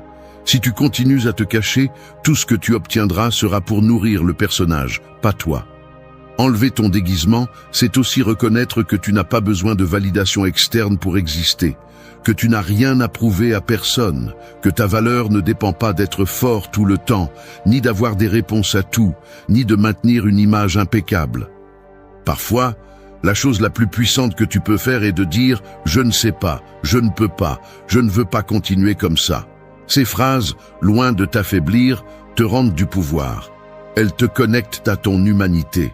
Et c'est de là que commence le vrai changement. Tu n'es pas venu dans ce monde pour jouer un rôle, tu es venu pour vivre avec présence. Et pour cela, la première étape est d'enlever ton déguisement. Il n'y a pas de véritable transformation sans exposition, sans inconfort, sans laisser derrière toi le masque que tu as porté pendant des années. Tu n'as pas besoin d'être parfait, tu as besoin d'être toi. Imparfait, mais conscient. Fatigué, mais éveillé. Fragile, mais engagé envers ta vérité. Et si cela dérange les autres, qu'il en soit ainsi. Parce que vivre avec présence ne consiste pas à plaire, mais à être en paix avec qui tu es vraiment. 2. Ferme les portes qui te volent de l'énergie. Imagine que ta vie est une maison, et chaque porte que tu laisses entr'ouverte est une fuite invisible par laquelle s'échappe ton énergie, ton attention, ta force vitale. Certaines portes sont ouvertes depuis des années, d'autres viennent tout juste de l'être, mais toutes ont quelque chose en commun. Elles te prennent plus qu'elles ne te donnent. Et le pire, c'est que souvent, tu ne t'en rends même pas compte. Tu es fatigué, sans motivation, tu as l'impression de tourner en rond, mais tu ne comprends pas pourquoi. La réponse est là, dans ces portes que tu as laissées ouvertes par peur, par habitude ou par confort. Fermer une porte n'est pas rejeter, ce n'est pas fuir, ce n'est pas mépriser. C'est reconnaître froidement ce qui n'apporte plus rien, ce qui pèse plus qu'il ne stimule, ce qui a emporté ton calme plus de fois qu'il ne l'a apporté. Il y a des personnes, des habitudes, des routines, des pensées et même des objectifs anciens qui avaient un sens à un moment donné, mais qui sont aujourd'hui devenus des fardeaux silencieux. Tu ne peux pas avancer avec force si tu as 20 entrées ouvertes par lesquelles ton attention se disperse. Tu dois choisir, car chaque fois que tu donnes de l'énergie à quelque chose qui ne mérite plus ta présence, tu la retires à ce qui compte vraiment. Le stoïcisme le dit clairement. Ce qui n'est pas sous ton contrôle ne mérite pas ton anxiété. Et cela inclut ceux qui n'apparaissent que pour soustraire, ces pensées qui se répètent comme un écho toxique, ces promesses que tu t'es faites et qui n'ont plus de connexion avec ce que tu es aujourd'hui. Il faut du courage pour fermer, parce que fermer implique d'accepter. Cela implique de regarder en face et de dire « cela ne me sert plus, cela ne me représente plus, cela ne me permet plus de grandir ». Mais beaucoup de gens ne ferment pas par peur de la solitude, par peur du vide qui reste quand une porte se ferme. Ce qu'ils ne savent pas, c'est que ce vide n'est pas l'ennemi. C'est l'espace nécessaire pour que quelque chose de nouveau, d'authentique, qui vibre avec ton présent, puisse entrer. Nous vivons tellement remplis de bruit, d'engagement que nous ne ressentons plus, de relations forcées, de routines mortes, que nous oublions combien il peut être libérateur de choisir à nouveau. Ferme la porte aux excuses que tu te répètes chaque semaine, à cette voix intérieure qui te convainc que plus tard sera le moment. Ferme la porte à cette relation qui n'existe que par inertie, à ce projet que tu as abandonné émotionnellement il y a des mois, mais que tu continues de traîner pour ne pas sentir que tu as échoué. Ferme la porte au besoin d'expliquer ton processus à celui qui ne le comprend pas. Ferme la porte à la culpabilité héritée, à l'obligation de toujours répondre, à la peur de décevoir en te priorisant. Il ne s'agit pas de vivre avec froideur, il s'agit de vivre avec concentration. Il s'agit de comprendre que ton énergie est limitée et que tu ne peux pas continuer à la disperser sur 1000 fronts sans direction. Être sélectif avec ce que tu permets dans ton esprit et dans ta vie n'est pas de l'égoïsme, c'est de la responsabilité. Et quand tu commences à fermer fermement ce qui ne te correspond plus, quelque chose s'active en toi. Une nouvelle force. Une clarté qui n'apparaît que lorsque tu arrêtes de porter l'inutile. Ferme sans trop t'expliquer. Ferme même si ta voix tremble. Ferme avec respect, mais aussi avec détermination. Parce que tu n'es pas venu pour gaspiller ton énergie sur ce qui te retient, tu es venu pour l'utiliser pour créer quelque chose de réel. Et cela ne commence que lorsque tu as le courage de fermer avec décision tout ce qui te draine, même si cela fait mal au début. 3. Ne t'explique plus. Il y a des cages qui ne sont pas faites de barreaux mais de mots. Des explications interminables, des justifications qui se traînent comme des chaînes, des tentatives désespérées d'être compris, acceptés, validés. C'est comme être piégé dans une salle d'interrogatoire invisible où l'on s'assoit chaque jour pour donner des raisons de comment on pense, de ce que l'on ressent, de ce que l'on choisit, de ce que l'on laisse derrière soi.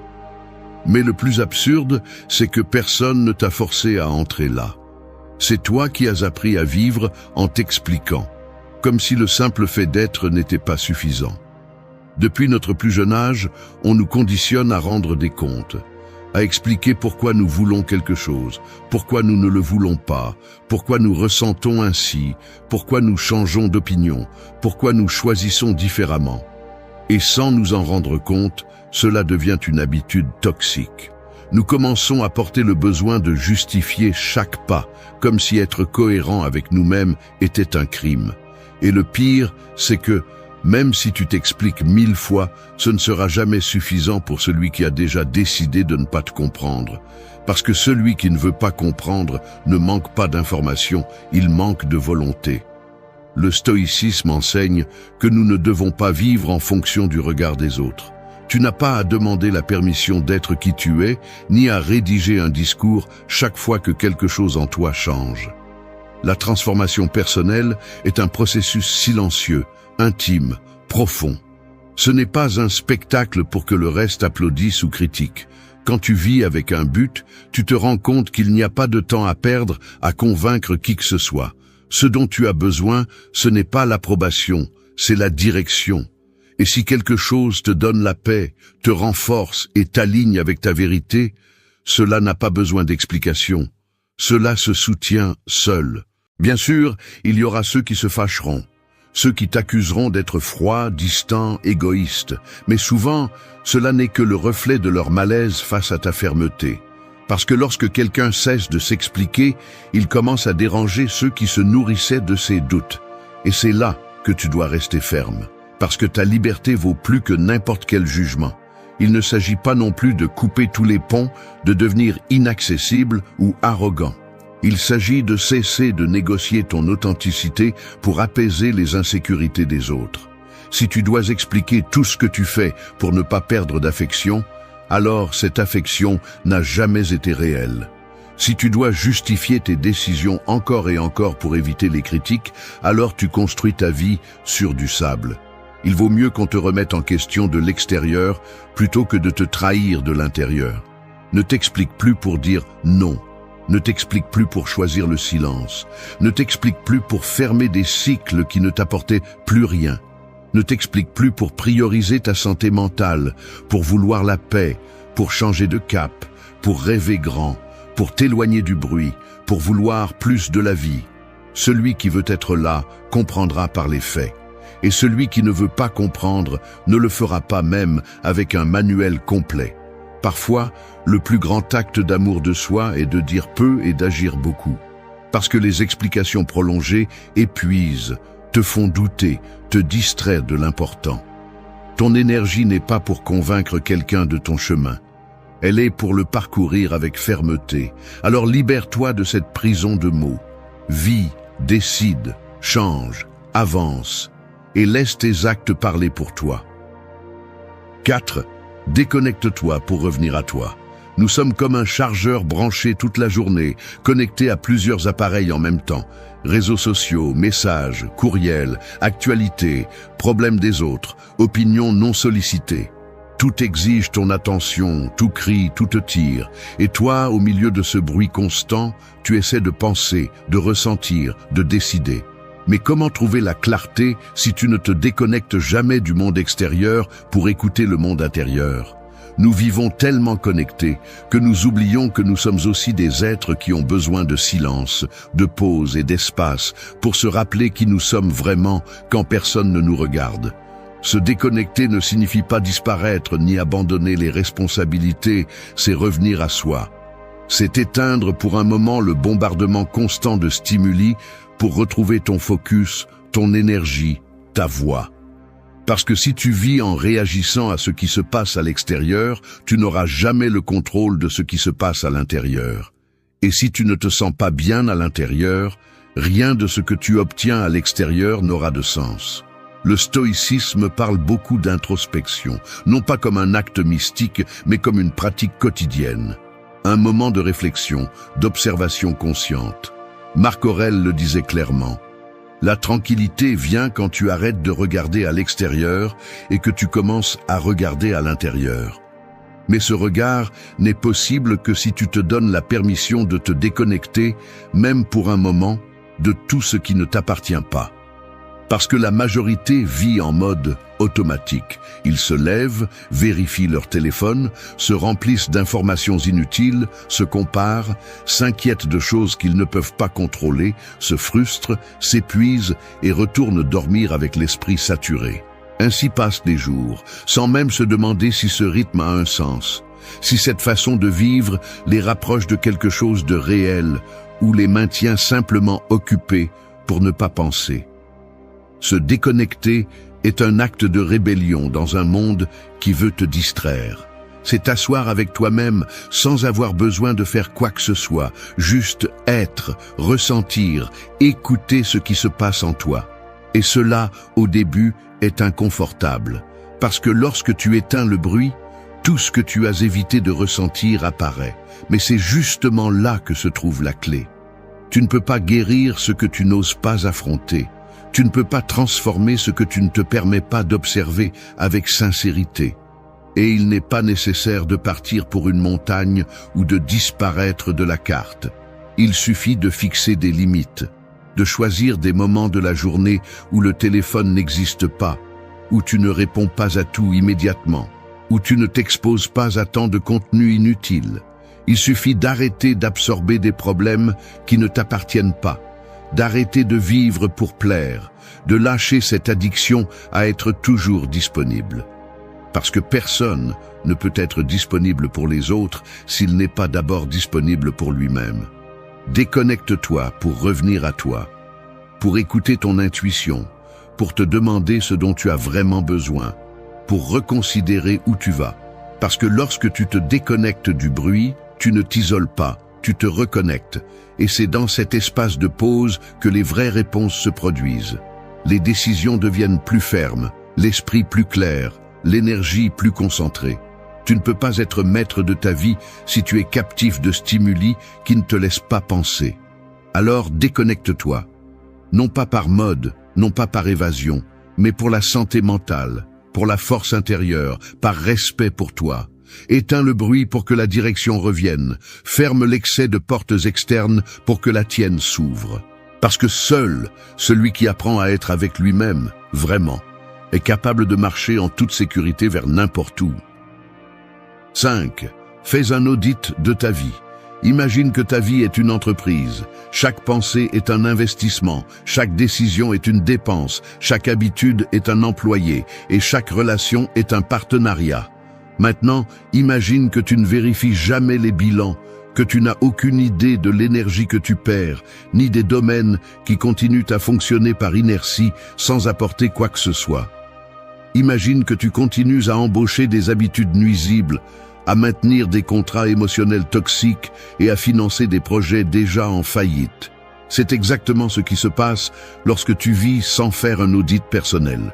Tout semble fonctionner à l'extérieur, mais à l'intérieur, il y a des fuites, du chaos, du désordre déguisé en stabilité. Faire un audit n'est pas s'asseoir et se juger durement, c'est s'asseoir calmement et voir les choses telles qu'elles sont. C'est se regarder sans excuse, sans fioriture, sans le filtre de l'auto-justification. Où dépenses-tu ton énergie? Quelles habitudes nourris-tu chaque jour? Quelles pensées se répètent et te sabotent? Quelle personne as-tu près de toi et comment affecte-t-elle ton équilibre? À quoi dis-tu oui sans te demander si tu le veux vraiment? Combien de ta vie actuelle est en accord avec qui tu es et combien répond à des attentes que tu ne reconnais même plus? Les stoïciens pratiquaient l'auto-évaluation constante. À la fin de la journée, ils réfléchissaient à leurs actions, leurs erreurs, leurs réussites et utilisaient cette analyse non pas pour se punir, mais pour affiner leur caractère. Parce que tu ne peux pas améliorer ce que tu n'es pas prêt à revoir. Tu ne peux pas avancer avec direction si tu ne sais pas d'où tu pars. Et la vérité est que la plupart des gens ne veulent pas se regarder avec honnêteté parce que ça fait mal. Ça fait mal d'accepter que tu as investi du temps dans ce qui ne te mène nulle part. Ça fait mal de reconnaître que tu as maintenu des liens par peur d'être seul. Ça fait mal de voir que tu as construit des habitudes qui sabotent ta paix. Mais ce malaise est le point de départ d'un véritable changement. Auditer ta vie implique d'éliminer ce qui ne fonctionne plus. Cela implique de fermer des cycles, de faire des ajustements, de dire au revoir, de redéfinir ce que signifie le succès pour toi, de lâcher le besoin de suivre le scénario des autres. C'est prendre un carnet et noter crûment ce qui te nourrit, ce qui te stagne, ce qui te pousse, ce qui t'épuise. Et après cela, commencer à prendre des décisions plus conscientes. Il ne s'agit pas de tout changer d'un coup. Il s'agit de choisir chaque jour avec plus de clarté. Et voici le plus important. Tu ne peux pas déléguer cette tâche. Personne d'autre ne peut le faire pour toi. Personne d'autre ne sait ce que tu ressens en silence, ce dont tu rêves quand personne ne te voit, ce qui te fait mal, même si tu ne le dis pas. Cet audit est personnel, privé, direct. Tu n'as pas besoin de l'annoncer, tu as juste besoin de commencer. Et de le faire avec rigueur. Parce que ta vie n'est pas une expérience, c'est ta seule véritable opportunité de construire quelque chose qui en vaut la peine. De temps en temps, il faut s'arrêter et vérifier. Ce que tu fais, pourquoi tu le fais, ce que tu repousses, ce à quoi tu fuis, ce que tu refuses de voir. Parce que si tu ne le fais pas, la vie le fera pour toi. Et quand cela arrive, le coût est plus élevé. Alors n'attends pas que tout s'effondre pour mettre de l'ordre. N'attends pas de tout perdre pour apprécier l'essentiel. Fais l'audit maintenant, avec les yeux grands ouverts et le cœur prêt à être mal à l'aise si cela signifie se réveiller. 6. Déclare ton engagement envers toi-même. Il y a des promesses qui se font à haute voix, avec des témoins, des applaudissements et des célébrations. Et il y en a d'autres qui se font en silence, devant le miroir, avec le regard fixe et les dents serrées. Ces dernières sont les plus importantes, car elles ne cherchent pas l'approbation, elles cherchent la transformation. Déclare ton engagement envers toi-même comme celui qui se marie avec une cause, pas avec une excuse. Comme celui qui signe un pacte inébranlable, pas avec ce qui lui convient aujourd'hui, mais avec ce qui le rendra plus fort demain. Parce que si tu ne t'engages pas envers toi-même, personne d'autre ne le fera pour toi. S'engager envers soi-même n'est pas une jolie phrase ni une mode passagère. C'est une déclaration de guerre contre tout ce qui te sabote, tout ce qui te fait reculer, tout ce que tu as laissé affaiblir ton caractère. C'est arrêter d'être tiède avec toi-même, arrêter de négocier avec tes objectifs, arrêter de repousser ce que tu sais que tu dois faire. La discipline émotionnelle commence lorsque tu arrêtes de rompre les promesses que tu te fais en privé. Quand tu en as assez de tes propres excuses et que tu décides, une fois pour toutes, de rester ferme, même si personne ne t'applaudit. Les stoïciens ne parlaient pas de motivation, ils parlaient de devoir. Parce qu'ils savaient que la motivation est volatile, mais que l'engagement véritable est inébranlable. Et c'est ce que tu dois construire avec toi-même. Une relation où les accords ne sont pas rompus par caprice, où l'on n'abandonne pas le chemin chaque fois que la fatigue se fait sentir, où l'on ne trahit pas le progrès pour une gratification momentanée. Tu dois devenir quelqu'un qui se prend au sérieux, qui se respecte assez pour tenir ce qu'il promet, même quand personne ne regarde. S'engager envers soi-même, c'est arrêter de chercher des sauveurs, c'est assumer que personne ne viendra changer ta vie pour toi. Qu'il n'y a pas de solution magique, de personne parfaite, de coup de chance qui résout tout. C'est comprendre que si quelque chose doit changer, cela doit commencer par toi. Et pour que cela se produise, tu as besoin d'une décision radicale. Pas de celle qui dure une semaine, mais de celle qui résiste aux tempêtes. Et bien sûr, il y aura des jours où tout te semblera lourd, où tu n'auras pas envie, où tu auras l'impression de reculer.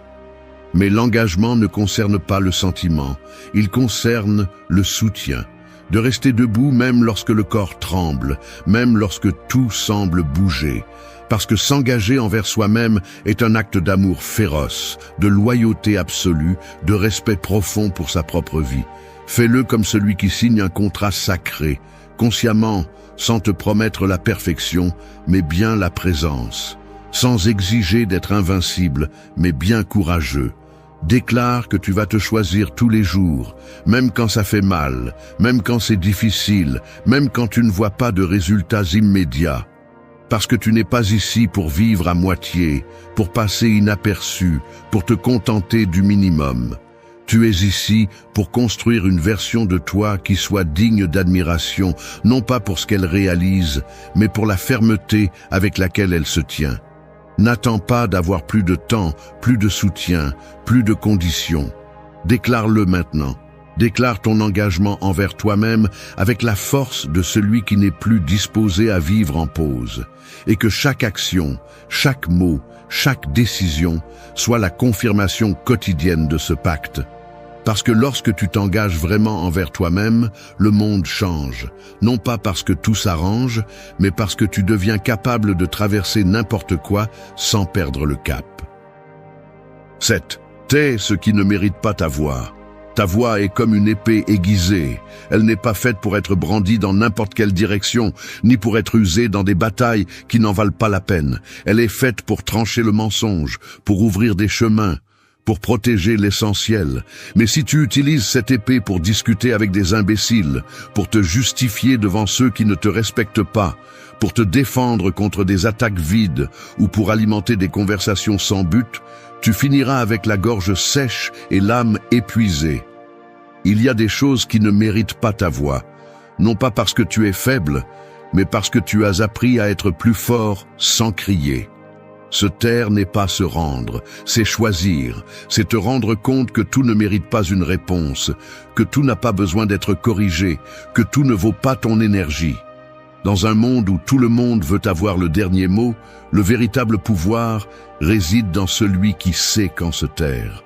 Parce qu'il y a des silences qui ne sont pas de la soumission, mais de la stratégie. Il y a des silences qui ne viennent pas de la peur, mais de la clarté. Et quand tu apprends à garder ta voix pour ce qui compte vraiment, tout change. Le stoïcisme enseigne qu'on ne doit pas réagir à tout ce qui nous provoque, que la véritable maîtrise est de se gouverner soi-même et non d'essayer de contrôler les autres. Épictète disait que ce qui te touche n'est pas ce qu'on te dit, mais l'interprétation que tu en fais. Et si tu sais qu'une chose n'a pas de valeur, tu n'as pas besoin de le crier. Tu as juste besoin de t'en éloigner. Parce que quand tu donnes ta voix à l'insignifiant, tu le rends plus fort. Quand tu réponds avec colère à l'absurde, tu tombes juste dans le jeu que tu voulais éviter. Ce n'est pas facile. Nous sommes entourés de bruit. Les opinions des autres, les commentaires sans sens, les provocations bon marché, les jugements déguisés en conseils. Tout le monde veut donner son avis sur ta vie. Tout le monde pense avoir le droit de te dire ce que tu devrais faire, comment tu devrais te sentir, quand tu devrais parler. Mais tu n'es pas obligé de répondre à tout le monde. Tu n'es pas obligé d'expliquer chaque décision ni de justifier chaque silence. Tu as le droit de te taire. Tu as le droit de garder ton énergie pour ce qui construit, pour ce qui transforme, pour ce qui a du sens. Taire ce qui ne mérite pas ta voix est aussi un acte interne. C'est faire taire ce dialogue toxique qui te répète que tu n'es pas assez, qui te fait douter de toi chaque fois que tu fais un pas. C'est arrêter de nourrir des pensées qui t'affaiblissent, de répéter des histoires qui n'ont plus de validité, de croire à cette partie de toi qui ne parle qu'à partir de la peur. Ton esprit a aussi besoin de filtres, il a aussi besoin d'ordre, il a aussi besoin d'apprendre à taire ce qui est inutile. Et ne confonds pas le silence avec la passivité. Le silence, bien utilisé, est du pur pouvoir. C'est la base pour agir avec précision. Parce que quand tu n'es pas occupé à répondre tout le temps, tu peux observer avec plus de clarté, tu peux décider avec plus de fermeté, tu peux avancer sans te distraire. Celui qui répond à tout s'épuise, celui qui choisit quand parler se renforce. Ne gaspille pas ta voix dans des batailles sans but. Ne crie pas dans des pièces où personne n'écoute. Ne discute pas avec celui qui ne cherche pas à te comprendre. Utilise ta voix avec intention. Garde-la pour ce qui élève, pour ce qui guide, pour ce qui bouge. Parce que ta voix n'est pas faite pour survivre dans le bruit, elle est faite pour diriger dans le silence. 8. Arrive avant l'excuse. Il y a une fissure invisible entre l'intention et l'action. Et dans cette fissure, si tu n'arrives pas en premier, l'excuse s'infiltre. L'excuse est comme une ombre qui marche toujours derrière toi, attendant que tu baisses ta garde, que tu te distrais, que tu repousses de 5 minutes ce que tu sais que tu dois faire. Elle ne crie pas, elle ne pousse pas, elle ne menace pas, elle murmure. Elle te dit qu'il vaut mieux attendre demain, que tu es fatigué aujourd'hui, que tu n'es pas encore prêt. Si tu lui donnes de l'espace, elle s'installe. Si tu lui donnes du temps, elle prend le contrôle de toi. Mais si tu arrives en premier, si tu agis avant qu'elle ne parle, tu la laisses impuissante. Il ne s'agit pas d'agir sans réfléchir, il s'agit d'agir avant d'entrer dans ce cycle mental où tout est justifié. Parce que l'excuse trouvera toujours une raison logique pour t'arrêter. Elle est experte pour te convaincre qu'il ne se passera rien si tu cèdes un peu, que tu mérites de te reposer même si tu n'as rien fait, que tu peux essayer plus tard, même si tu sais que ce plus tard arrive rarement. Et si chaque jour tu arrives en retard à tes décisions, si chaque jour tu réagis au lieu d'anticiper, tu perds du terrain. Ta volonté s'affaiblit, ton focus se dilue, ta discipline se brise. Le stoïcisme enseigne que le moment idéal pour agir est maintenant. Pas demain, pas quand tu te sentiras mieux, pas quand tout sera en ordre. Maintenant. Parce que la vie n'attend pas, le temps ne s'arrête pas, et tu ne peux pas continuer à repousser la version de toi que tu mérites de construire. Marc Aurèle le disait sans détour. Fais ce que tu dois faire. Ne perds pas de temps à discuter de ce que devrait être la vie. Vis-la. Et vivre ne signifie pas tout penser 100 fois. Cela signifie décider et agir avant que le sabotage interne ne prenne le contrôle. Arriver avant l'excuse, c'est se lever dès que le réveil sonne, sans négocier 5 minutes de plus. C'est commencer l'entraînement quand ton esprit dit que ce n'est pas un bon jour. C'est s'asseoir pour travailler quand tout en toi veut continuer à repousser les tâches. C'est prendre le téléphone et passer cet appel qui te dérange tant. C'est écrire ce message difficile, avoir cette conversation inconfortable, commencer ce projet que tu imagines depuis des années. C'est arriver en premier, avec détermination, avec fermeté, avec l'état d'esprit de celui qui n'attend pas de se sentir prêt pour commencer. Parce que la vérité est que tu n'auras pas toujours envie, tu ne seras pas toujours motivé. Mais si tu attends toujours d'avoir le moral idéal, tu vas perdre des opportunités réelles. Les gens qui transforment leur vie ne sont pas ceux qui en font plus quand ils se sentent bien. Ce sont ceux qui agissent de la même manière quand ils se sentent mal. Ce sont ceux qui anticipent le sabotage. Ceux qui répondent avant que le doute ne s'installe. Ceux qui construisent l'habitude de décider sans tant de drame interne. Ne laisse pas l'excuse gagner du terrain. Ne te laisse pas convaincre par des mots doux. Ne laisse pas l'excuse prendre des décisions pour toi. S'il y a quelque chose que tu dois faire, fais-le. Ne pense pas trop. Ne tourne pas autour du pot. Arrive en premier. Parce que celui qui arrive en premier prend le contrôle, et celui qui prend le contrôle change son destin. Ta vie ne changera pas avec de belles intentions, elle changera avec des actes courageux. Et pour cela, tu as besoin d'arriver.